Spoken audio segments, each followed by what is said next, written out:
Salut tout le monde, c'est Olivier de Stay Sharp. Bienvenue à Sharp comme un chef. Aujourd'hui, on reçoit un invité qui vient choisir un couteau ici chez Stay Sharp. Ensuite, on va cuisiner chez lui dans sa cuisine. À tout de suite. Salut Oli! Salut Simon. En forme? Ça va toi? Yes sir! Alright, quoi de neuf?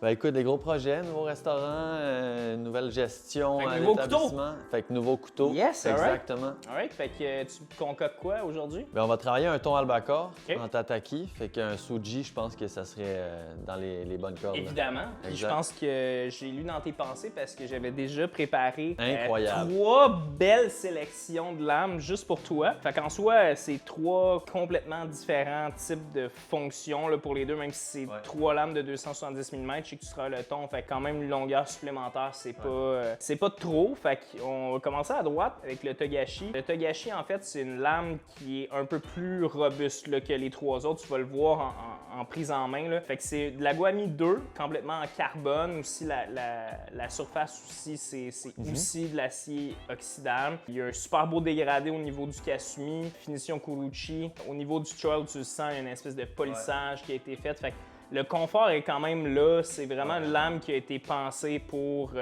un mélange entre la technique puis le confort. Suite à ça, on va tout de suite avec le Morei.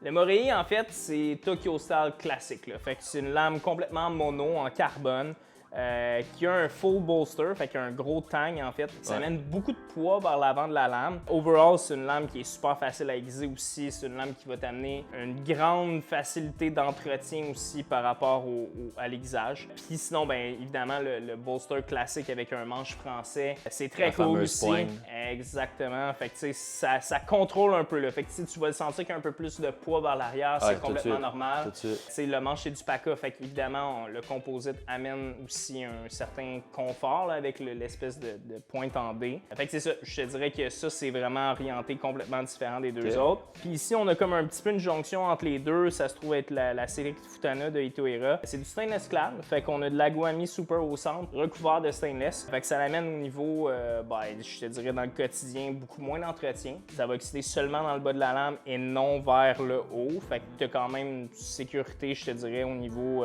C'est un demi-entretien. Exactement, un demi-entretien, fait que c'est super simple à l'utilisation aussi. C'est une lame beaucoup plus légère, fait que je te dirais que de base, c'est quelque chose qui peut être super satisfaisant ou pas, tout dépendant la les différence paramètres. de poids n'a aucun sens. Exactement. Fait que c'est sûr qu'au niveau du manche aussi, on reste sur du cerisier avec l'ébène, fait que c'est quand même relativement plus léger, évidemment, comparé au PACA de tantôt. Puis c'est ça, c'est vraiment une super finition aussi avec un fini Kuruchi martelé un peu. Fait que ouais, ça serait mes 3 choix là, à te proposer. Là.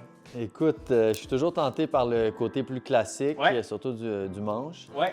Mais côté entretien, côté fini, martelage, là, ici, là, ça vient me chercher. Pas être dur, mais je pense que j'irai avec lui. Puis pour la légèreté aussi, t'as l'impression d'avoir une plume dans les mains. C'est ça, tu sais, des fois, honnêtement, quand on travaille souvent avec le même couteau, tu sais, on veut pas avoir trop à le manipuler. Sentir, là. Exact. Fait que ouais, non, c'est un super bon choix. Je te prépare ça, puis on s'en va à ton resto, man. Exact.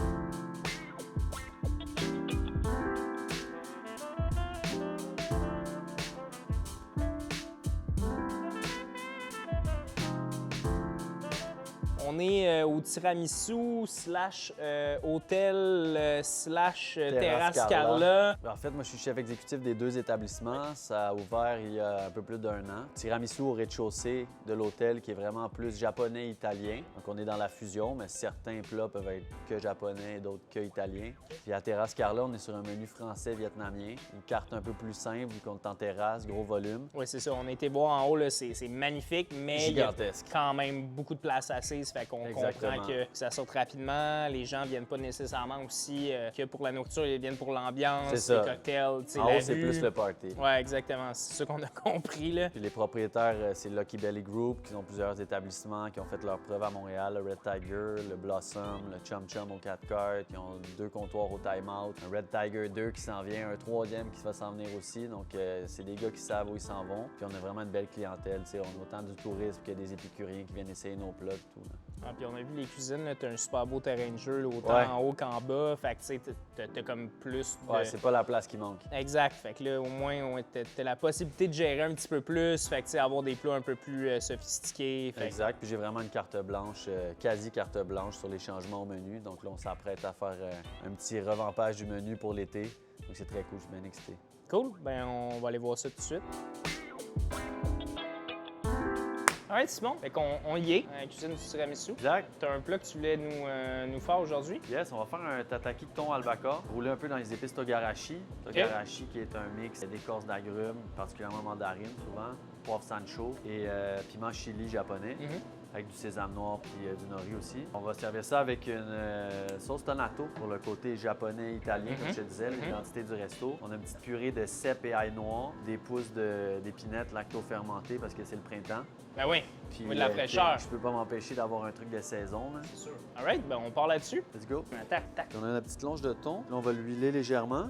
Mettre un petit peu d'épices togarashi. Ouais. Tu veux juste vraiment en mettre Ah, ben, c'est vraiment un assaisonnement qui attaque. C'est ça, attaque solide. Là. Ouais, fait que s'il y en a trop, c'est déplaisant, puis on sentira plus les autres éléments dans le plat. Non. Pendant que je t'ai, là, parle-moi un peu de toi, ton expérience culinaire, ton parcours. Ben, écoute, j'ai touché à pas mal d'affaires. J'ai commencé il y a 16-17 ans déjà. Ouais. Commencé Ça te dans rajeunit des pas? chaînes que je nommerai pas. Ouais, c'est correct. Faire mes armes, puis Ouais. réaliser que j'aimais vraiment la cuisine. Après, j'étais allé faire mon DEP en cuisine puis mon ASC en gestion à l'ITHQ. J'ai passé par le XO avec Eric Gonzalez dans le temps. Autant qu'avec notre ami Giovanni Apollo aussi. Puis j'ai été longtemps dernièrement aux Enfants Terribles comme chef exécutif de 6-7 établissements. Puis là, j'avais envie de retoucher plus au couteau et au lieu du clavier d'ordinateur. Ouais. Donc, je suis ce qui est honorable, ce qui est vraiment... le retour aux sources. C'est pour ça qu'on fait ça à la base. Là. Donc ici, je pense que j'ai trouvé le juste milieu gestion et créativité culinaire. Donc, je suis bien content d'être ici. On va saisir notre thon, on va emmener ça sur le barbecue. Ça va aller très vite. On y arrive. Tranquillement, le pélican. Yes. Là, c'est bon. Là, on va y aller plus pour le plating, le temps que ça repose un peu. Fait que j'ai 2 sauces dans le fond. Celui-là qui est plus un condiment, une purée de cèpes et ail noir. Puis ça, c'est vraiment une sauce classique tonato. Donc, on a confit la bédaine de thon doucement à l'huile d'olive avec des aromates thym et romarin. Ail encore, pour rappeler. Donc, on va commencer ça avec quelques points de sauce tonato. On a notre condiment d'ail noir et cèpes qui est assez agressif, fait que j'en mets un petit peu moins. On a notre fameux thon, puis quelques belles tranches. On essaie de parer les bouts qui sont un peu trop cuits. Donc on a 3 tranches que je vais disposer un peu à cheval sur les sauces. Je vais poursuivre avec mes pousses d'épinette. Ça, c'est quand même très agressif, c'est très citronné. Il faut y aller avec parcimonie. Ce petit ponzu, très classique, donc avec yuzu. On va venir en mettre un peu partout autour. Puis on va venir le trancher avec une petite huile verte ici. On sent les inspirations des deux... Ouais. Les deux cultures culinaires, en fait. Là. On peut même dire les deux continents. Là. Ouais, quasiment, Les jeunes feuilles de laitue niçoise. Et c'est aussi simple que ça. Ouais, c'est magnifique, mais ça a l'air délicieux. On va y goûter sans plus attendre.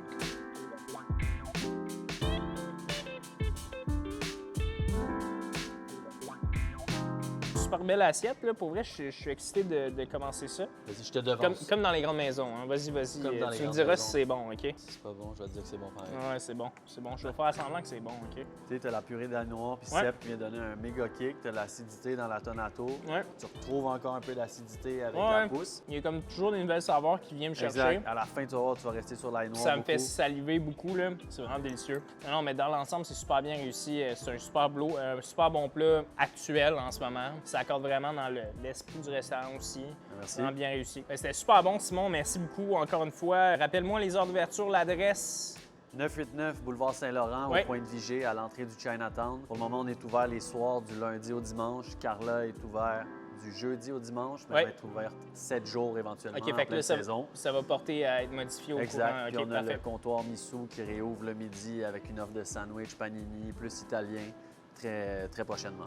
All right. Merci beaucoup, Simon. Un gros merci à toi, Ali. Ciao. Ciao.